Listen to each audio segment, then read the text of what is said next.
Good morning मेरे प्यारे बच्चों। मैं हूं संगीता यादव। आज आपके लिए लेकर आई हूं कबीर दास जी द्वारा रचित साखी। साखी से कुछ दोहे जिसमें गुरु की महिमा के बारे में, ईश्वर को प्राप्त करने के बारे में और हिंदू धर्म में व्याप्त बुराई, मुस्लिम धर्म में व्याप्त बुराई, उस पर उन्होंने किस तरह से व्यंग किया है। आइए हम लोग देखते हैं। गुरु गोविंद दो खड़े काके लागू पाए, बलिहारी गुरु आपनो गोविंद दियो बताए। इस दोहे में कबीर दास जी ने गुरु के महत्व पर प्रकाश डाला है और उनके महत्व पर प्रकाश डालते हुए कहते हैं कि यदि गुरु और गोविंद दोनों खड़े हुए हों, वो सोचने लगते हैं। एक दिन कबीर दास जी सोचते हैं कि यदि गुरु और गोविंद दोनों लोग खड़े हों तो हमें सबसे पहले किसका पैर छूना चाहिए। अपने मन में उठे इस प्रश्न का जवाब वो स्वयं देते हैं। क्या कहते हैं? गुरु गोविंद दो खड़े काके लागू पाए। गुरु गोविंद दो खड़े हों तो किसके पैर छूने चाहिए? और स्वयं जवाब देते हुए क्या कहते हैं? गुरु बलिहारी आपने गोविंद दियो बताए। अगर हमारे सामने कभी ऐसी स्थिति आई तो मैं तो सबसे पहले गुरु के चरण छूंगा। क्यों? क्योंकि अगर गुरु ना होते, गुरु ने मुझे ज्ञान ना दिया होता तो हम अज्ञान रूपी अंधकार में इधर उधर भटकते रहते, हमें कभी ईश्वर की प्राप्ति ना होती। इसलिए मैं अपने गुरु के लिए अपना सब कुछ न्यौछावर कर देना चाहता हूँ। आगे क्या है? जब मैं था तब हरि नहीं, अब हरि है मैं नाही, प्रेम गली अति सांकरी तामे दो न समाये।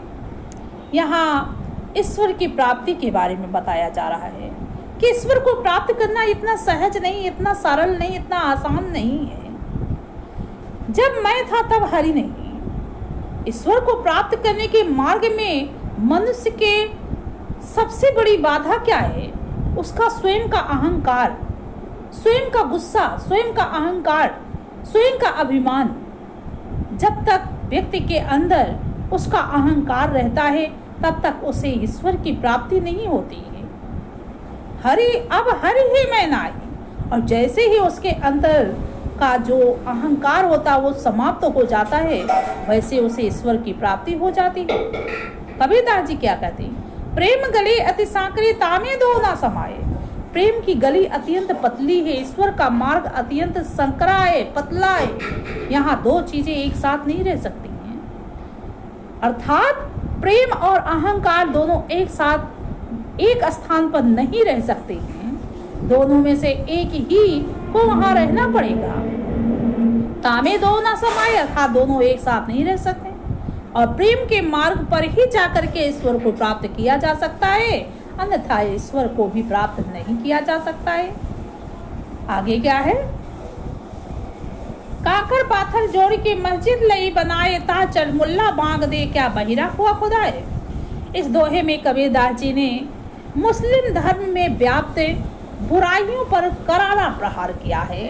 क्या कहते हैं कि कंकड़ और पत्थर को एकत्र करके मस्जिद तो बना लिया, परंतु उस पर चढ़ करके जो तेज स्वर में ईश्वर को पुकारते हैं, उनकी अजान करते हैं, उन्हें बुलाते हैं, उनकी प्रार्थना करते हैं, यह करना व्यर्थ है, बेकार है। ताचड़ मुल्ला बांग दे क्या बहिरा हुआ खुदा है। हमारे ईश्वर बहरे नहीं हैं, वे ऊंचा नहीं सुनते हैं। ईश्वर तो कड़ कड़ में वास करते हैं, कड़ कड़ में निवास करते हैं। वो हम मन में भी पुकारेंगे तब भी वे हमारी पुकार सुन लेंगे, हमारी प्रार्थना सुन लेंगे। तो ईश्वर को तेज बुलाने की आवश्यकता नहीं है, तेज स्वर में पुकारने की आवश्यकता नहीं है। उनकी आराधना मन में भी की जा सकती है। आगे कबीर दास जी क्या कहते हैं? पाहन पूजे हरि मिले तो मैं पूजूं बहार। इसमें कबीर दास जी ने हिंदू धर्म में व्याप्त मूर्ति पूजन पर गहरा प्रहार किया है। हिंदुओं को इन्होंने फटकार लगाई है और फटकार लगाते हुए क्या कहते हैं? पाहन पूजे हरि मिले तो मैं पूजूं बहार। ईश्वर को यानी ईश्वर को प्राप्त करना इतना सरल होता कि वे पत्थर पूजने से मिल जाते तो मैं तो पहाड़ की पूजा करता। ताते ये चाकी भली पीस खाए संसार। पत्थर की पूजा करने से तो अच्छा ये है कि उसकी पूजा कीजिए। किसकी?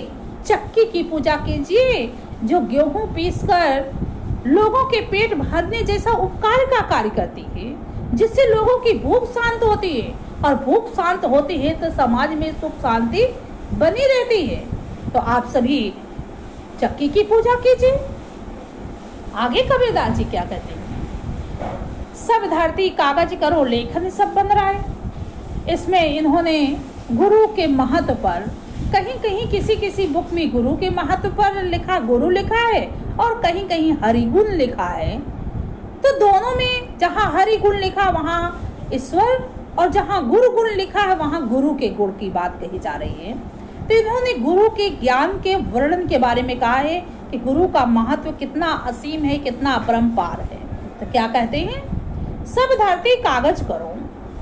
मैं गुरु के ज्ञान का वर्णन करने के लिए, गुरु की महिमा का वर्णन करने के लिए, गुरु के गुणों का वर्णन करने के लिए यदि समस्त धरती को कागज बना लूं और पृथ्वी पर पाए जाने वाले जितने जंगल हैं, जंगलों की लकड़ियों को कलम बना लूं, 7 समुद्र को मस करूं और साथ ही 7 समुद्र के जल को स्याही बना लूं और गुरु के ज्ञान का वर्णन करना शुरू करूं, तो वो भी नहीं किया जा सकता है।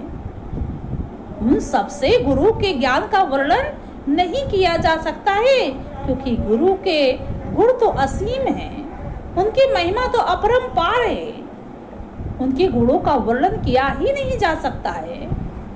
तो बच्चों, इसी पाठ से संबंधित प्रश्न पूछे जा सकते हैं और अर्थ भी पूछे जा सकते हैं। दोहे भी याद होने चाहिए। दोहे में कहीं पर भी कोई भी कह सकते हैं कि पंक्ति आदि छोड़ दी जा सकती है और उसमें से प्रश्न पूछा जा सकता है, या इसमें क्या किसके बारे में संबोधन किया गया है इसका भी कारण है, उसे भी याद कीजिए। पढ़ते रहिए, सुनते रहिए। धन्यवाद।